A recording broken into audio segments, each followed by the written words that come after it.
Class का chapter first के अंदर रियल नंबर के अंदर अगली एक्सरसाइज हम कराते हैं रियल नंबर्स के लिए। ये थ्योरम है √2 इज इर्रेशनल नंबर। ठीक है, ये हमें प्रूव करना है। तो प्रूव कैसे करेंगे? थ्योरम टाइप का क्वेश्चन है, इसको इसी मेथड से करना है जो मैं आपको बता रहा हूँ बेटा। क्या है, हमें लेट करेंगे √2 इज रैशनल। जो रैशनल नंबर होते हैं वो R/S की फॉर्म में होते हैं। ठीक है, लेकिन जो S है वो 0 नहीं होना चाहिए। ठीक है, तो ये जो हमारे रैशनल नंबर होते हैं इस फॉर्म में होते हैं where R and S are integers but S not equal to 0। इस फॉर्म में हमारा ये होना चाहिए क्योंकि हमने लेट किया है √2 इज रैशनल नंबर। ठीक है, √2 इज रैशनल नंबर और ये क्या है, R and S have a common factor other than 1। ठीक है, इसमें कोई भी क्या है, कॉमन फैक्टर हमारा नहीं है।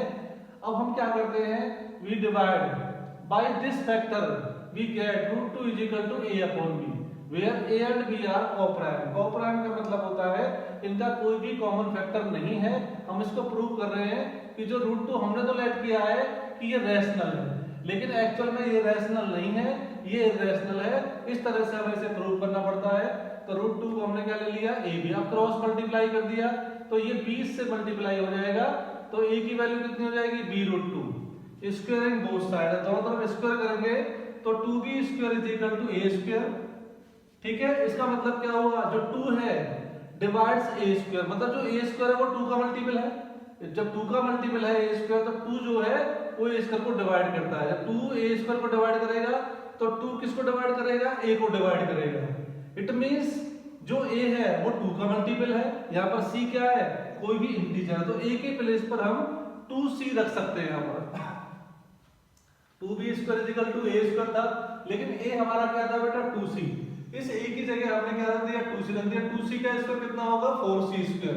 एक 2 से 2 कैंसिल कर दिया तो B² कितना आ गया, यहाँ पर हमारा 2C² आ गया बेटा। अब 2 डिवाइड्स B², B² क्या है, 2 into C² तो 2 का मल्टीपल है, इसलिए हम इसे लिखते हैं 2 डिवाइड्स B² मींस सो 2 डिवाइड्स B, 2 डिवाइड करता है B को। इसका मतलब देखो आप, therefore A and B have at least 2 as a common factor। A और B का क्या है, देखो यहाँ B का भी फैक्टर 2 है। हमने यहाँ प्रूव किया था जो A का फैक्टर भी कितना है, 2 है। तो इन दोनों का कॉमन फैक्टर हमारा क्या आ गया, 2 आ गया। लेकिन हम शुरू में क्या लेके चले थे, A और B का कोई कॉमन फैक्टर नहीं है, यहाँ कॉमन फैक्टर 2 आ रहा है। इसका मतलब क्या है, ये कंट्राडिक्शन है। इसलिए our assumption is incorrect that √2 is rational. जो हमने माना है √2 रैशनल है, लेकिन ये रैशनल नहीं है, तो we conclude that √2 is irrational number. देखिए एग्जांपल नंबर 9 है चैप्टर 10 का, रियल नंबर्स का ही सेम है जो पिछला एग्जांपल हमने किया है, थ्योरम जो की थी √2 इज इर्रेशनल नंबर। ये हमारा क्वेश्चन है, प्रूव दैट √3 इज इर्रेशनल। वहां पर √2 था, यहाँ पर √3 है, बिल्कुल सेम करना है, कोई अंतर नहीं है। क्या करना है, लेट √3 इज रैशनल। हमने इसे रैशनल नंबर मान लिया। रैशनल नंबर किस नंबर के फॉर्म के होते हैं, A/B की फॉर्म में होते हैं, जहां पर A और B क्या होते हैं बेटा, इंटीजर, लेकिन B 0 नहीं होने चाहिए। तो ये हमने लेट कर लिया कि ये जो √3 है रैशनल नंबर है।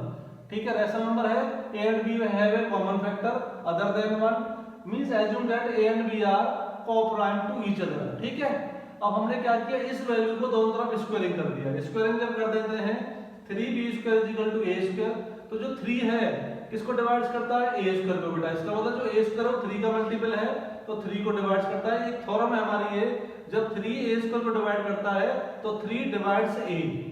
जब 3 A को डिवाइड करता है इसका मतलब क्या है, A जो है वो 3 का मल्टीपल है, means A is equal to 3C है फॉर सम इंटीजर C की वैल्यू यहाँ पर कुछ भी हो। अब हम क्या, हमारे पास क्या था, 3B² is equal to A², हमने लिख दिया 3B² is equal to A², लेकिन A क्या लिया हमने यहाँ पर, 3C लिया है, तो A की जगह हमने क्या डाल दिया बेटा, 3C डाल दिया। 3C का स्क्वायर हो जाएगा 9C²। यहाँ से 3 से 9 को कैंसिल कर दिया तो B² कितना आ गया, 3C² आ गया। तो 3 divides B² means so 3 divides B, therefore A and B have at least 3 as a common factor। यहाँ पर जो फैक्टर आया कॉमन, B का फैक्टर 3 है, यहाँ पर A का फैक्टर 3 था, तो दोनों का जो कॉमन फैक्टर है वो 3 है। लेकिन हम शुरू में क्या लेके चले हैं, A and B have no common factor other than 1, जबकि A और B के अंदर क्या है, कोई कॉमन फैक्टर है ही नहीं, कोप्राइम है। तो इसलिए our assumption is wrong means incorrect. तो इसका मतलब क्या है, √3 जो है जो रैशनल हमने माना है वो रैशनल नहीं है, एक्चुअल में वो क्या है, √3 हमारा क्या है, इर्रेशनल नंबर है। 5 माइनस √3 इज इर्रेशनल नंबर हमें प्रूव करना है नेक्स्ट एग्जाम्पल के अंदर। बेटा कैसे करते हैं, जब हम हर क्वेश्चन को वही करना है, एक ही पैटर्न है कि इसको हम क्या मानेंगे, रैशनल नंबर मानेंगे। रैशनल नंबर हमेशा किस फॉर्म में होते हैं, a/b की फॉर्म में होते हैं, लेकिन ये b 0 नहीं होना चाहिए, जहां पर a और b क्या है, हमारे इंटीजर्स होते हैं कोऑपरेंट टू ईच अदर। अब हमने क्या किया, √3 को धर लेंगे, a/b को हमने धर लिया है, ठीक है। अब देखो 5 a/b, a भी इंटीजर है, b भी इंटीजर है, 5 भी इंटीजर है, तो ये जो वैल्यू हमारी पूरी है राइट साइड के अंदर, ये पूरी हमारी इंटीजर है। इंटीजर अपॉन इंटीजर क्या होता है, रैशनल नंबर होता है, तो इसका मतलब क्या है, ये रैशनल है, और ये किसके इक्वल है, √3 के इक्वल। इसका मतलब क्या हुआ, जब ये रैशनल है और ये √3 के इक्वल है, तो √3 भी क्या होगा, रैशनल नंबर होगा। लेकिन ये तो कॉन्ट्राडिक्ट है, लेकिन √3 तो हमारा इर्रेशनल नंबर है। इसका मतलब क्या है, ये हमारा जो एजम्पशन था वो इनकरेक्ट है, तो 5 माइनस √3 इज इर्रेशनल नंबर। ऐसे अगला क्वेश्चन करना है, शो करना है हमें, शो दैट 3√2 इज इर्रेशनल। तो इर्रेशनल नंबर जब भी, तो हम क्या करते हैं प्रूव करने के लिए, लेट कर लेते हैं, जो भी नंबर दे रखा हो रैशनल लेट करते हैं। जब भी हम रैशनल लेट करेंगे तो a/b की फॉर्म में लिखेंगे इसको, जबकि a b क्या होते हैं, इंटीजर्स होते हैं, b not equal to 0।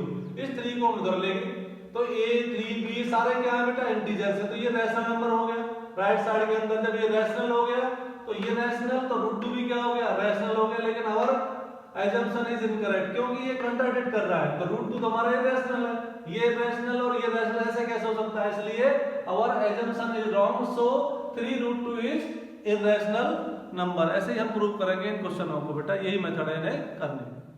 Chapter 10 में बेटा अगली जो थ्योरम हमारी आती है इसी एक्सरसाइज के अंदर, क्या है वो, थ्योरम नंबर 1.6 क्या है, let x is equal to p/q, ठीक है, p/q be a rational number such that prime factorization of q, इस q का बेटा ये न्यूमरेटर है, डिनोमिनेटर का करेंगे q का, q is in the form of 2 की पावर n into 5 की power n, where n and m are non negative integers।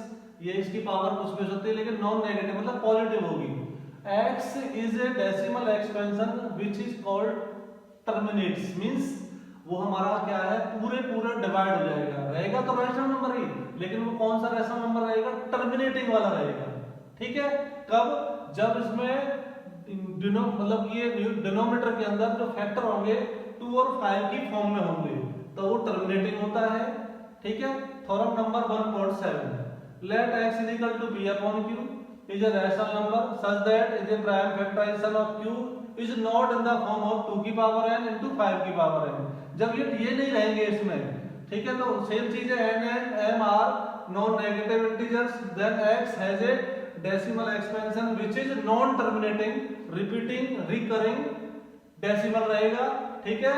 इसका मतलब क्या है, जब भी डिनोमिनेटर में 2 और 5 के हमारे फैक्टर होंगे, ओनली 2 और 5 के, तो वो टर्मिनेटिंग होगा, और जब 2 और 5 के अलावा कोई और होगा तो वो क्या होगा, नॉन टर्मिनेटिंग होगा। ये हमारे दो थ्योरम है, इनको हम डायरेक्टली कैसे यूज करते हैं, देखिए एक्सरसाइज 1.4 का क्वेश्चन नंबर 1 का सेकंड पार्ट में क्या कहता है बेटा, देखिए ये है 17/8, 8 को हम क्या लिख सकते हैं 2 की पावर 3, इसमें 5 तो है नहीं, तो 5 की पावर 0 तो 1 होता है। अब इसमें क्या है आपके 2 और 5 के फैक्टर है ओनली, तो ये कैसा हो गया बेटा, ये हमारा टर्मिनेटिंग हो गया, ठीक है। टर्मिनेटिंग क्यों हो गया बेटा, टर्मिनेटिंग इसलिए हो गया ये क्योंकि इसमें ओनली 2 और 5 के क्या है फैक्टर्स है, ओनली 2 हो या ओनली 5 हो, 2 एंड 5 हो या दोनों हो, तो वो टर्मिनेटिंग हमारा डेसिमल होता है, अदरवाइज वो टर्मिनेटिंग नहीं होता है। कौन सा होता है, वो नॉन टर्मिनेटिंग होता है। जैसे इसका आप ये 7th वाला पार्ट करते हैं, 129 2 की पावर 2 into 5 की पावर 7 into 7 की पावर 5। देखो 2 और 5 के अलावा यहाँ कितना आ गया, 7 आ गया। इस 7 की वजह से ये जब ये होंगे दोनों तो हमारा टर्मिनेटिंग होगा, लेकिन 7 की वजह से क्या बन जाएगा बेटा, ये नॉन टर्मिनेटिंग बन जाएगा हमारा। तो ये हमें ध्यान रखना है, सिंपल सा कंसेप्ट है, इसका ध्यान रखना है हमें कि टर्मिनेटिंग कब होगा, नॉन टर्मिनेटिंग। केवल हमें डिनोमिनेटर को देखना है, डिनोमिनेटर में 2 है, 2 के फैक्टर्स हैं या 5 के फैक्टर है, दोनों के हैं, तो वो टर्मिनेटिंग है। उसके अलावा कोई और है, 7 आ गया, 3 आ गया, ठीक है 11 आ गया। जब ये नंबर्स आ जाएंगे इनके अलावा 2 और 5 के अलावा कोई और फैक्टर आएगा प्राइम फैक्टराइजेशन, तो वो हमारा नंबर कैसा होगा, नॉन टर्मिनेटिंग होगा। तो ये चैप्टर फर्स्ट आपका कंप्लीट हो गया है। कोई भी अगर आपको डाउट आता है तो आप मुझसे पूछ सकते हैं।